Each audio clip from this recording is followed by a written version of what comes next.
Halo, Assalamualaikum warahmatullahi wabarakatuh. Rekan-rekan semua, selamat datang di live kita. Dan kali ini kita akan kembali membahas tentang filsafat orang awam. Kita akan membahas filsafat dari sisi orang awam. Jadi kita akan membumikan filsafat dengan cara yang menjelaskan filsafat yang hal-hal yang sangat simpel sekali dan menjelaskan tentang filsafat keseharian kita. Dan kali ini kita akan membahas tentang filsafat daya tahan. Nah, filsafat daya tahan itu apa pula? Dengan rekan saya, Dr. Aan Rukmana, yang akan kembali kita berbincang dengan beliau. Halo, Assalamualaikum warahmatullahi wabarakatuh. Waalaikumsalam wabarakatuh, Kang Rati. Mohon maaf, waduh. Kita Iya, yang namanya ini ya, alarm saya itu loh ada masalah. Aduh, iya, Masya iya. Allah. Ya, Rob. Nggak apa. Jadi, Jadi kita udah biasanya bangun pagi kan? Udah bangun, ya. tertidur lagi saya. Iya, nggak apa, santai, Hmm. santai. Kebetulan juga Ya. sekarang agak mendung dikit, tapi kayaknya Hmm. belum hujan. Nanti ini kita akan olahraga. Nah kan, Hmm. kita akan membahas tentang filsafat daya tahan.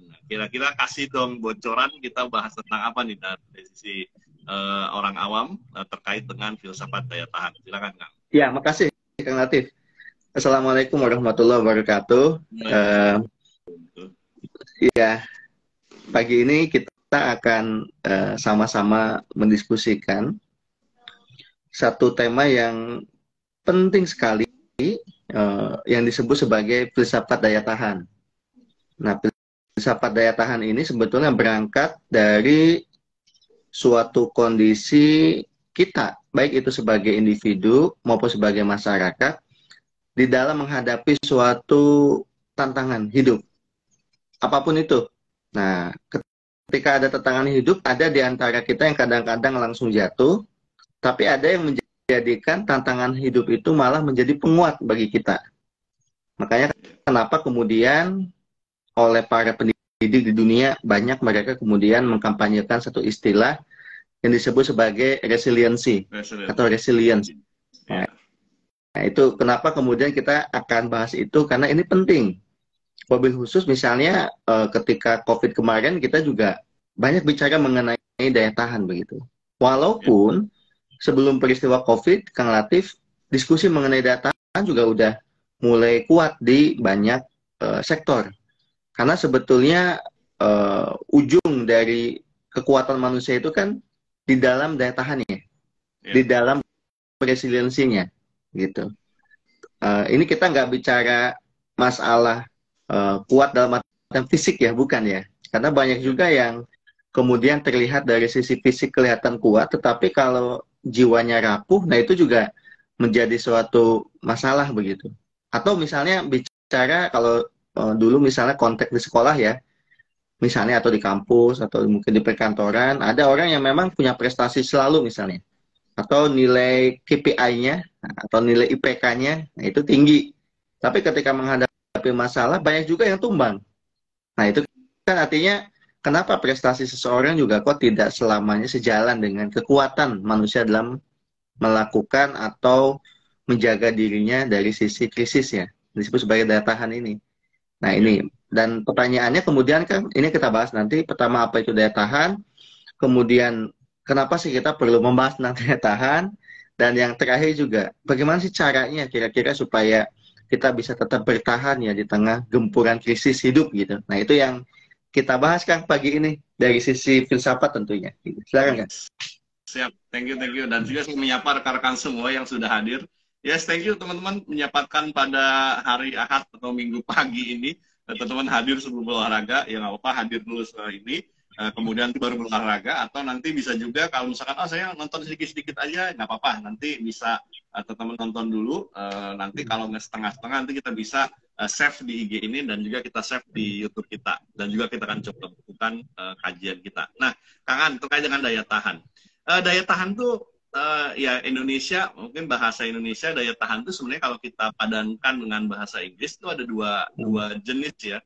Ada yang disebut dengan daya tahan tuh biasa ada yang menerjemahkan dengan endurance atau daya tahan juga atau endurance. Kemudian juga yang kedua adalah resilience. Resiliency kalau sudah di bahasa Indonesia kan sesungguhnya resiliency. Nah, yang akan kita bahas barangkali fokusnya adalah kepada resilience ya Kang ya, supaya nanti kita fokus ke arah sana. Tapi memang lagi-lagi sebenarnya resilience dengan endurance sebenarnya hampir-hampir sama lah dari sisi pengertiannya. Nah, coba sekarang kira-kira kasih spill apa sih resilience yang Kang maksud ini dan kenapa kita harus punya resilience, dan nanti kita bahas juga bagaimana resilience itu penting. Tidak hanya di COVID ya, saat COVID kan benar-benar seminar itu rata-rata resilience banyak sekali. Nah, tetapi saat pasca COVID nanti setiap kali kita akan berbicara tentang kehidupan kita sebagai manusia, sesungguhnya sepenting apa sih resilience itu di dalam segala kondisi? Silakan, Kang. Ya, makasih Kang Latif. Kalau pertanyaannya apa itu resilience, sebenarnya saya jadi ingat ini Kang Latif. Jadi ingat dengan satu cerita dulu ya, ketika Nabi Muhammad itu kan pernah pulang dari peperangan itu kan mengatakan yang rojana min jihadil asgor ilal jihadil akbar gitu kan. Kemudian sahabat kami baru saja berpulang dari jihad kecil menuju jihad besar. Nah kan bingung kan para sahabat lah, ini kan udah capek gitu perangan besar, tapi kenapa dikatakannya pulang dari jihad kecil ke jihad besar? Kemudian ditanya apa itu? Yaitu jihad ngatur atau ngelola hawa nafsu. Nah ini sebetulnya apa yang disampaikan itu persis itulah yang disebut sebagai daya tahan tadi, resiliensi. Karena kalau misalnya kita bicara daya tahan, misalnya dari sisi fisiknya, itu kadang-kadang nggak cerminan itu adalah daya tahan. Maka kalau bicara disiplin manusia kan daya tahan itu sangat terkait dengan kekuatan jiwa sebetulnya di dalam menghadapi berbagai persoalan hidup, berbagai masalah hidup. Dan kalau udah bicara persoalan jiwa, itu kita udah melampaui berbagai predikat manusia itu. Misalnya, apakah orang itu direktur, apakah orang itu mungkin di atasnya lagi Kang ya, komisaris, apakah orang itu komut ya, apakah orang itu presiden, apakah orang itu menteri ya, apakah orang itu guru agama, apakah orang itu dosen kayak kita Kang. Itu sama aja. Kalau udah bicara hati, itu sama. Nah, hati itu nggak beda, sama aja. Makanya jangan dianggap teman-teman, misalnya, oh karena dia titelnya banyak nggak pernah nangis. Siapa bilang? Nggak nangis itu di depan anak buahnya. Mungkin kalau di hadapan istrinya atau di hadapan teman dekatnya mungkin nangis gitu.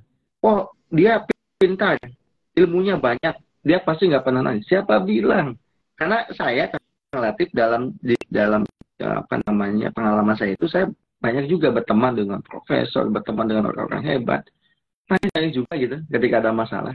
Artinya apa? Kalau udah bicara resiliensi itu kaitan dengan kekuatan jiwa tadi di dalam menghadapi suatu masalah, apapun itu. Karena mungkin masalah yang sebetulnya kecil, ya ini sebagai contoh, kan? Misalnya di muka saya ini ada jerawat, nih. Gitu ya. Ini menyikapi jerawat kecil ini beda-beda loh. Ada seseorang yang ketika ada jerawat kecil di mukanya, kan, itu uringannya seharian loh.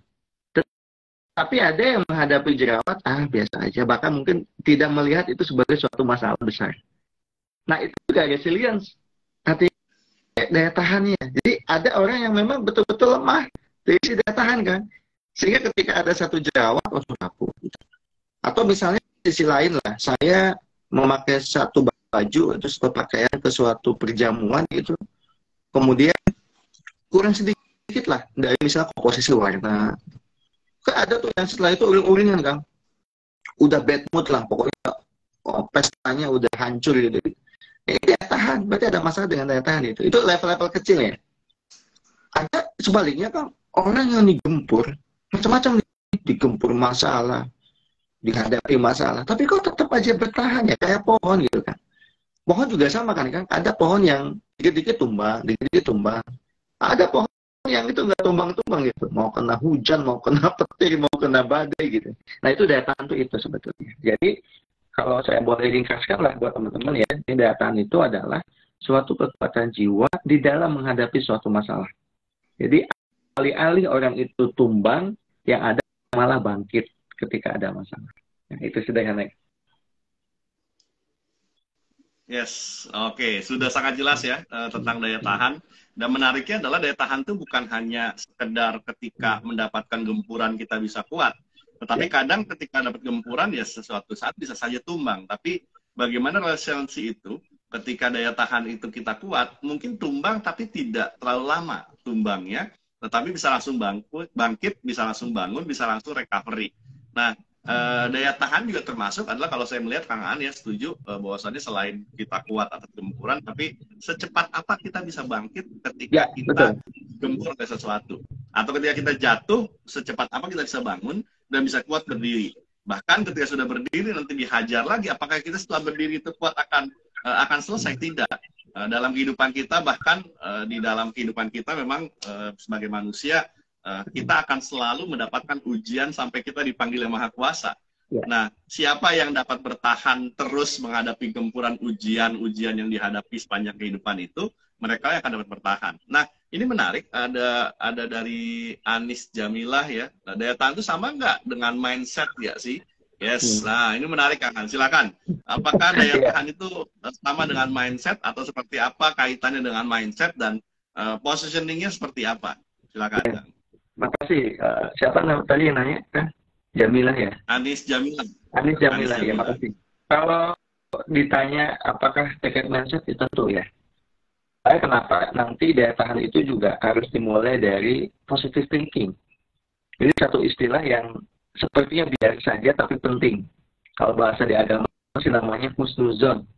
Kita itu tidak suuzon. Itu artinya apa? Positive thinking. Jadi kekuatan data itu dimulai dari positive thinking itu gitu. Nah, misalnya contoh saya Kang Latif melihat ya kemarin ketika ada ekonomi yang banyak yang tumbang itu ya.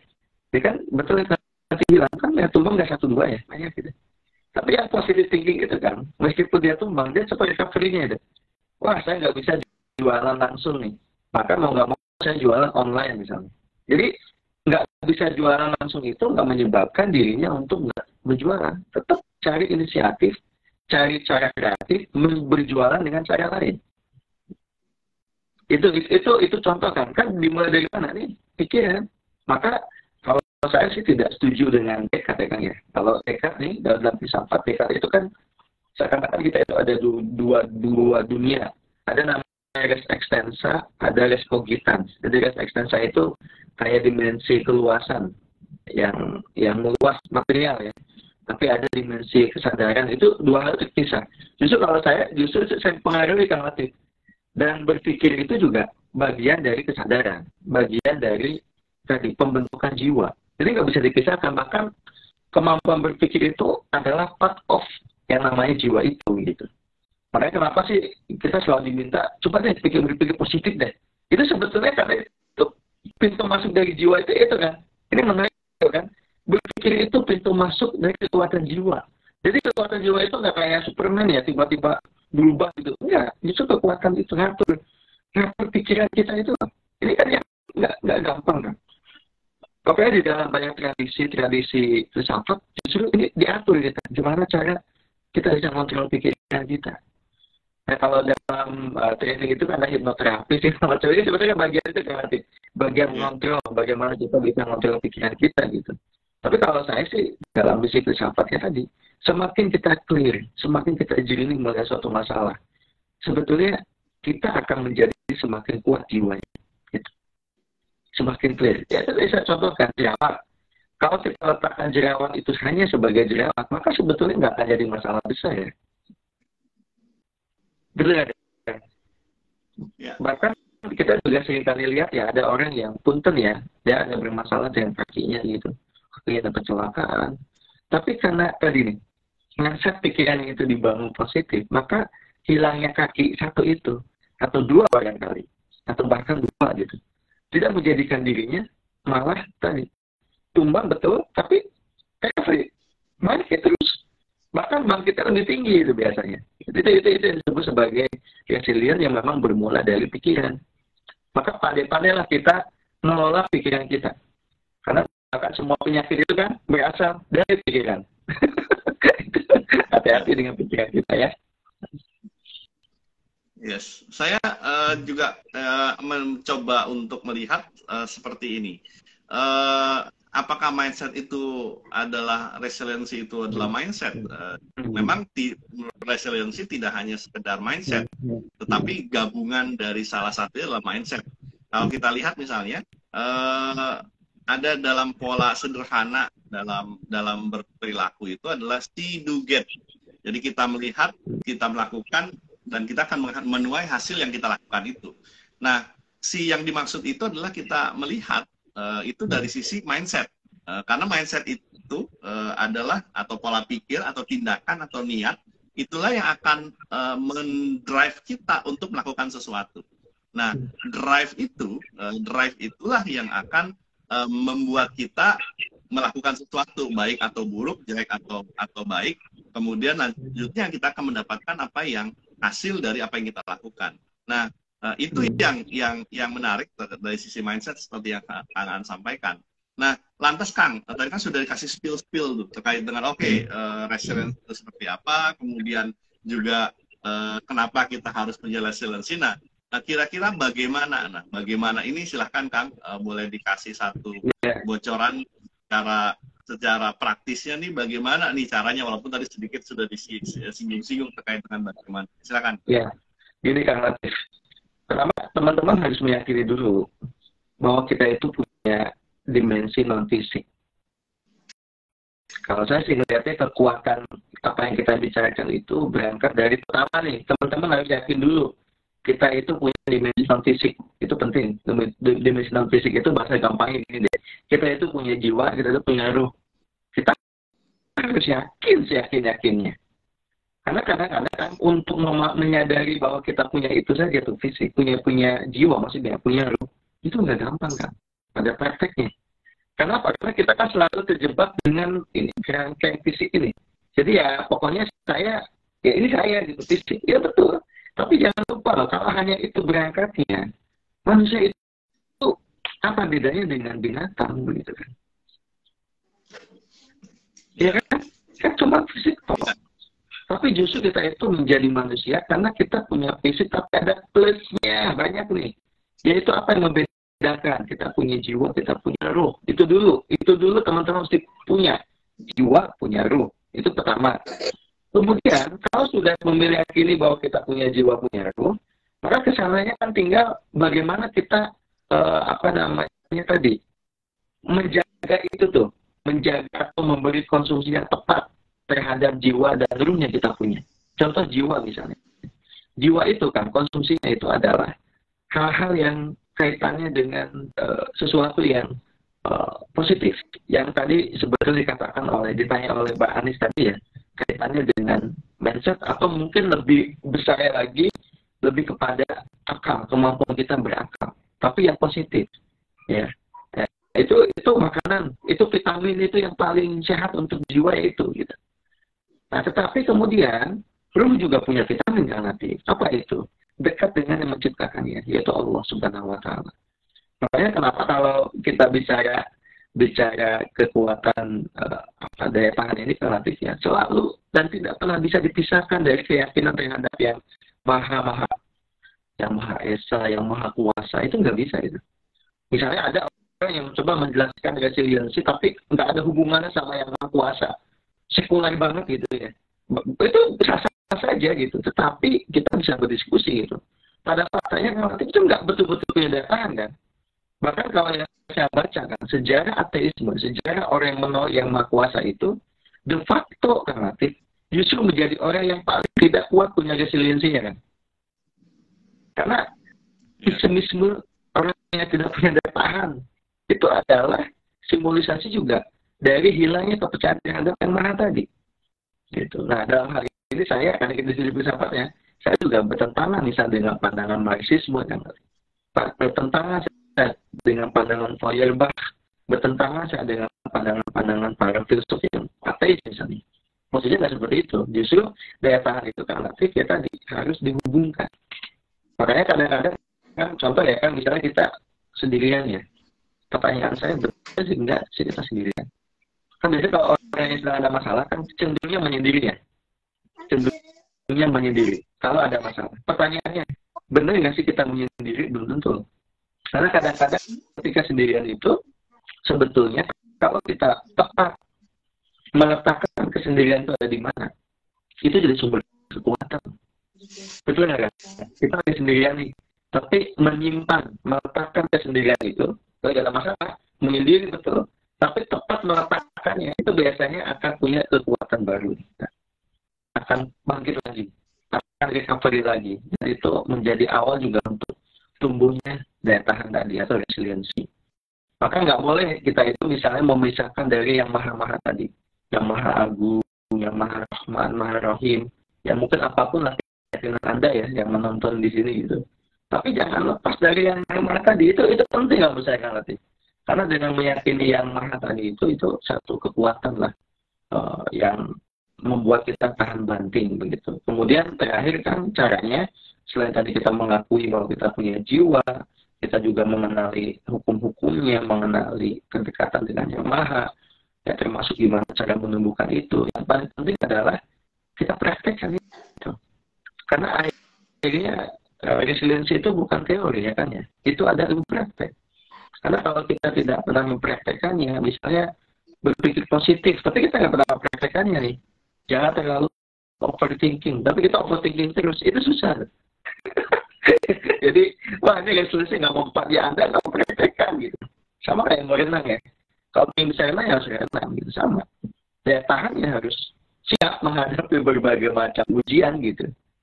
Bahkan saya terakhir kan contoh kan banyak misalnya teman-teman saya kan ya yang sampai ke satu pencapaian itu bukan karena dia pintar, bukan karena dia lebih apa ya kan ya, bukan karena dia lebih pintar, bukan karena dia lebih kaya, itu bukan.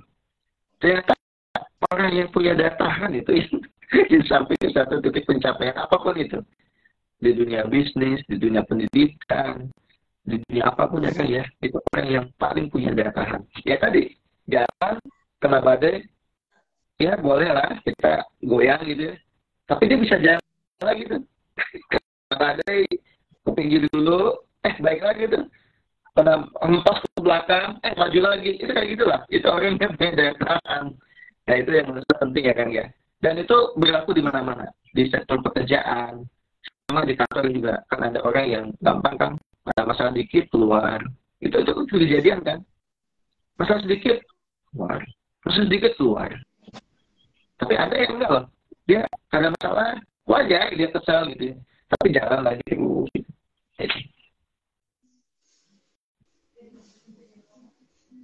Itu kan? Yes, setuju sekali Kang An. Jadi resiliensi ini adalah dari sisi dimensinya kita bisa lihat dimensi fisik dan non fisik, artinya dimensi pikiran, dimensi hati, dimensi keimanan, kemudian juga termasuk ya dimensi fisik dan pikiran juga.